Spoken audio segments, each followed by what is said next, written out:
Assalamualaikum warahmatullahi wabarakatuh. Welcome back to my channel.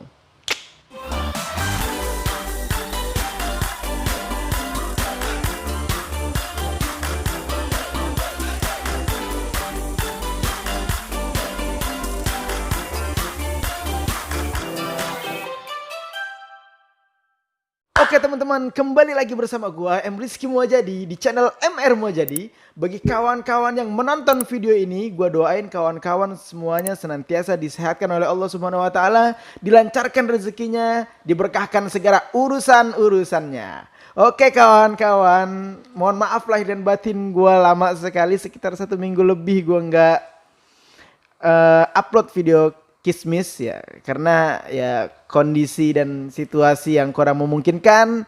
Dan hari ini gue berterima kasih banget kepada tim Abjad Media yang sudah mengizinkan gue untuk main dan tag video di kantor tim Abjad Media.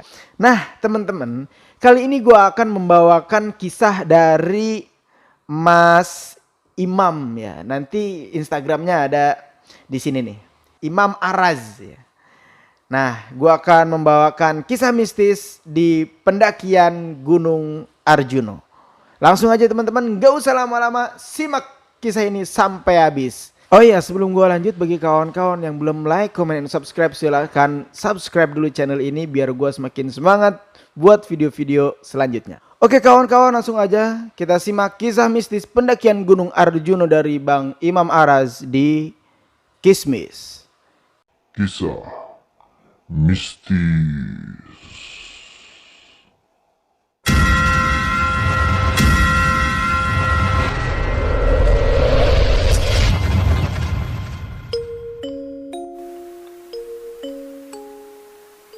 Cerita ini terjadi pada tahun 2012 saat saya masih menjadi mahasiswa di salah satu perguruan tinggi di kota Semarang.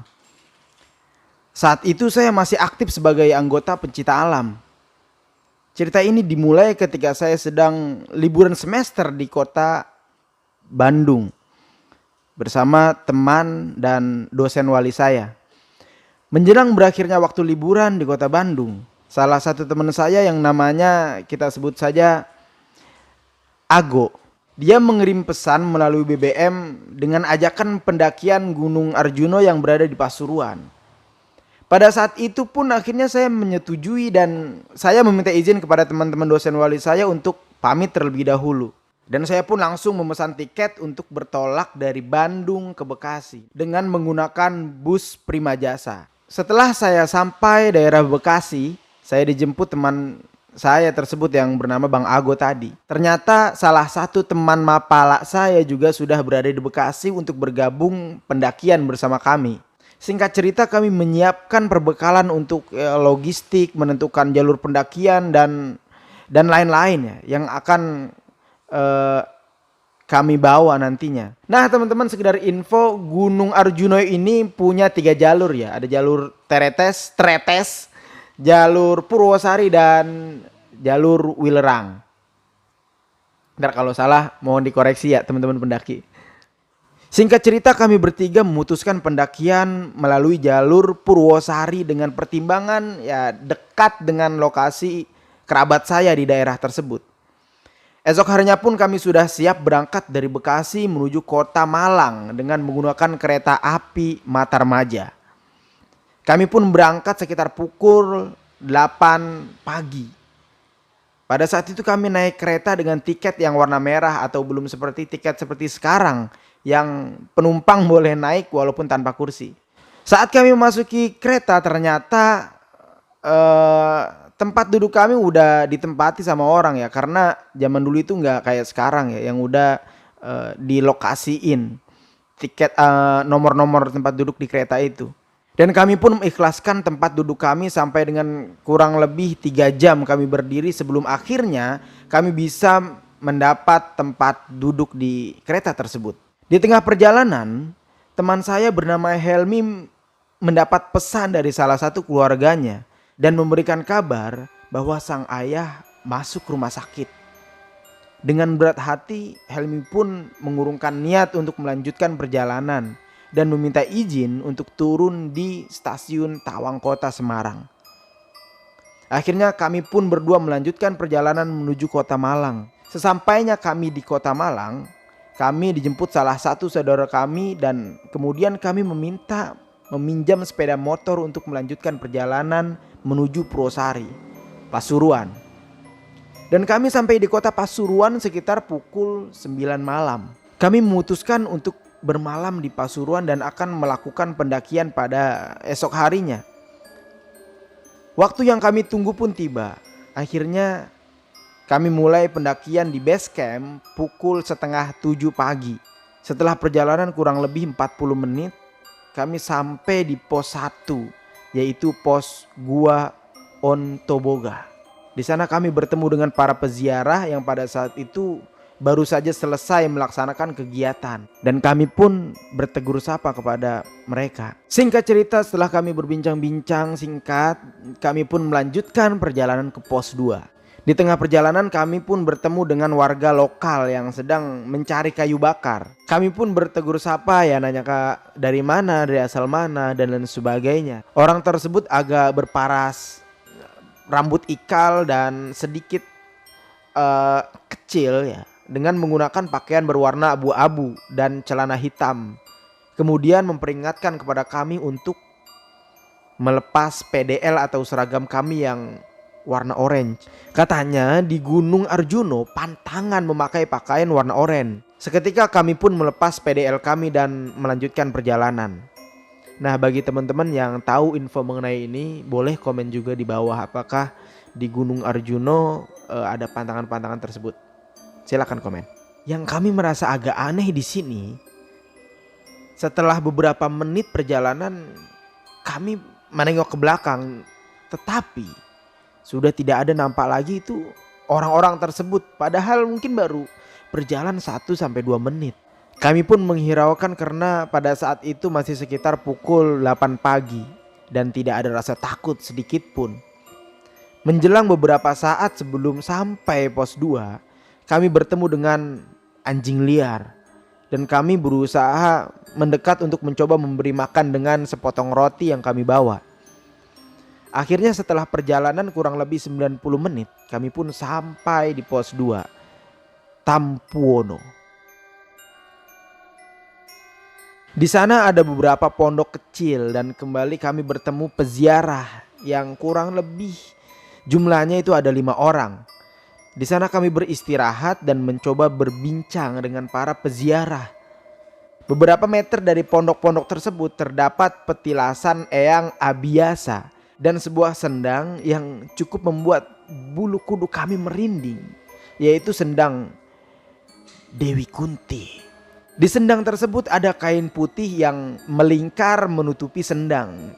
Di sana kami mencoba membasuh muka dan merasakan air sendang yang sangat segar sekali. Setelah beberapa saat membasuh muka, kami pun kembali ke pondok yang terdapat beberapa peziarah tersebut. Kembali keanehan yang kami rasakan. Seorang pemimpin peziarah tersebut menanyakan sesuatu kepada kami.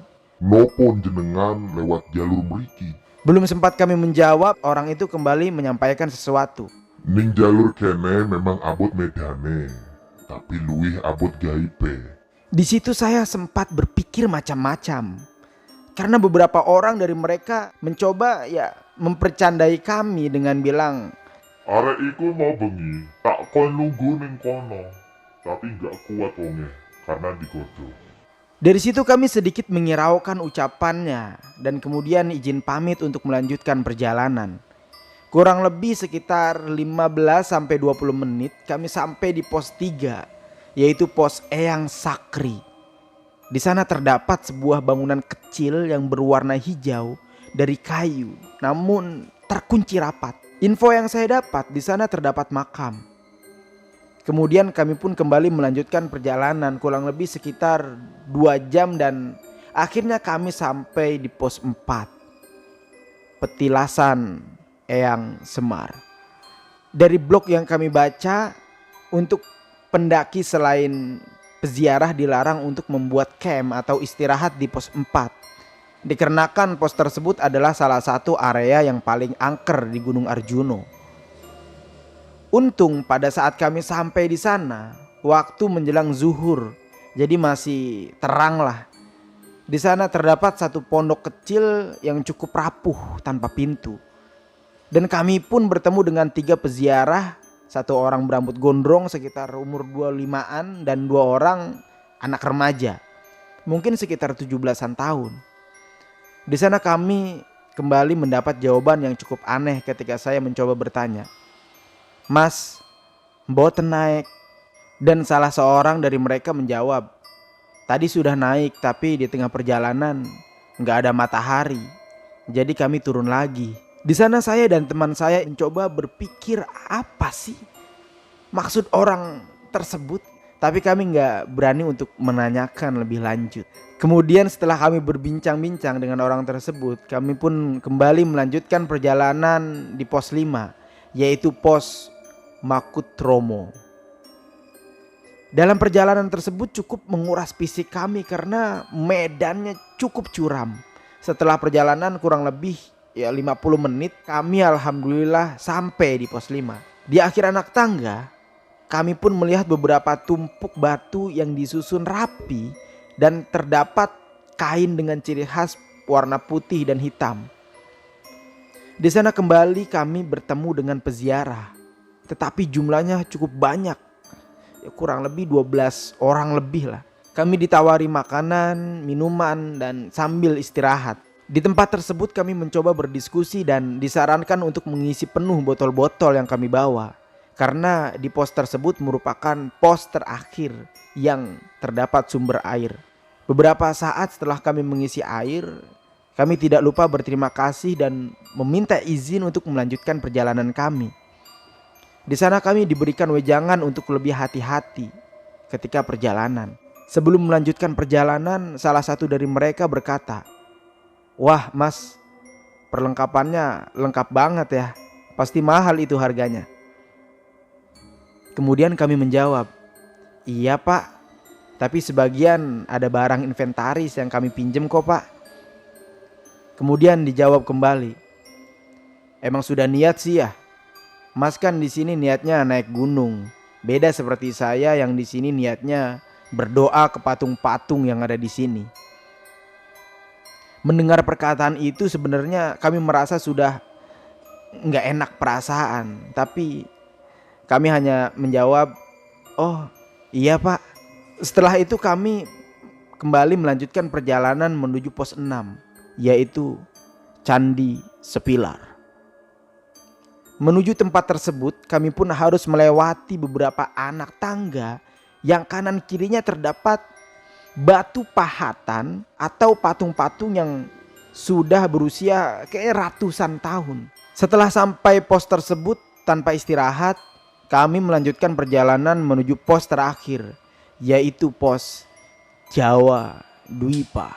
Saat di pos Jawa Dwipa sekitar pukul 3 sore, saya dan Ilyas sempat berdebat karena saya menginginkan maksimal pukul 5 sore harus mendirikan camp dengan alasan kami belum sholat asar. Tetapi Ilyas menginginkan harus tembus jalur Pelawangan terlebih dahulu, baru istirahat. Pada pukul setengah 5 sore akhirnya turun hujan disertai angin yang akhirnya kami memutuskan untuk membangun camp dan dilanjutkan sholat asar. Waktu berlanjut. Menjelang malam sekitar pukul 8 malam, kami melanjutkan kegiatan memasak untuk kami makan sebelum melanjutkan perjalanan.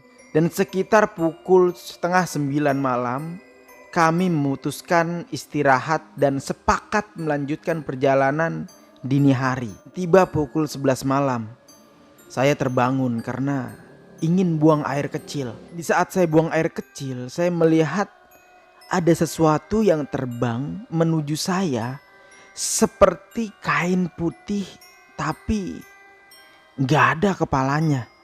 Di situ saya langsung lari terbirit-birit menuju tenda.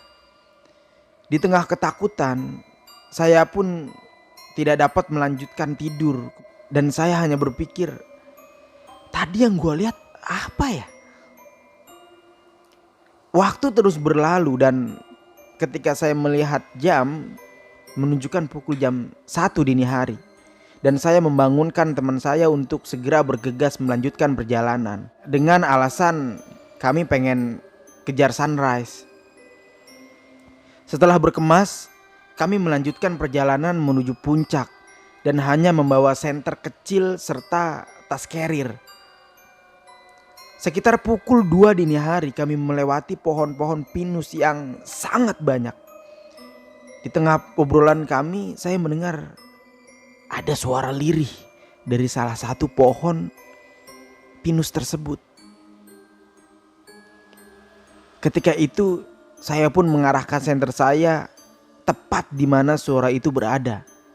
Dan ternyata di atas pohon tersebut ada kuntilanak yang sedang mengayunkan kakinya dengan baju putih yang panjang melebihi kakinya. Saat itu saya pun panik dan segera bergegas dengan langkah yang lebih cepat. Saya rasa sepertinya teman saya pun melihat kejadian tersebut. Kami nggak ngobrolin apa yang kami lihat karena ya memang sudah pantangan gitu ketika di gunung ngelihat sesuatu aneh dan ya tidak diobrolin di jalur trek. Setelah jauh meninggalkan lokasi tersebut, kami pun sampai Palawangan sekitar pukul 5 subuh. Di sana kami sholat dan kemudian melanjutkan perjalanan ke puncak. Akhirnya kami sampai puncak Gunung Arjuno atau yang dikenal dengan puncak Ogal Agil. Kami sedikit merasa lega walaupun kami ketinggalan sunrise karena kami sampai di puncak kurang lebih pukul 6:30 pagi. Setelah beberapa saat mengabadikan momen-momen, kami pun bersiap untuk turun menuju base camp Gunung Arjuno. Pada saat menuju turun, kami memastikan lokasi yang sebelumnya kami melihat kuntilanak tersebut. Memang nggak ada apapun baik kain atau semacamnya yang digantung di tempat tersebut. Berarti kami memastikan apa yang kami lihat tadi malam itu benar-benar nyata. Saat perjalanan menuju pos Jawa Dwipa, di tengah jalan kami menemukan 2 ekor burung jalak hitam. Dan kami hanya melewatinya saja. Karena konon kalau di gunung bertemu dengan anak ayam atau burung yang dirasa jarang terlihat itu, jangan didekati katanya. Perjalanan kami akhirnya melewati pos 7 Jawa Dwipa sampai pos 2 Tampuono kami lewati dengan lancar. Sampai akhirnya kami kembali melihat sesuatu yang menurut kami di luar akal pikir. Menuju pos 1, saya mendengar seperti suara orang berteriak, "Woi! Woi!" Suara itu terdengar 2 kali. Suara itu tepat di belakang kami. Setelah suara itu hilang, saya menengok ke belakang dan saya melihat seperti ada anak anjing yang mengikuti kami. Namun teman saya itu sama sekali tidak melihat apapun. Di situ saya tidak merasa takut karena ya waktu sudah menjelang zuhur dan keadaan masih terang. Setelah sampai base camp, saya pun menceritakan apa yang barusan saya lihat. Dan benar saja, Ago pun enggak ngelihat apa-apa. Tetapi kejadian yang semalam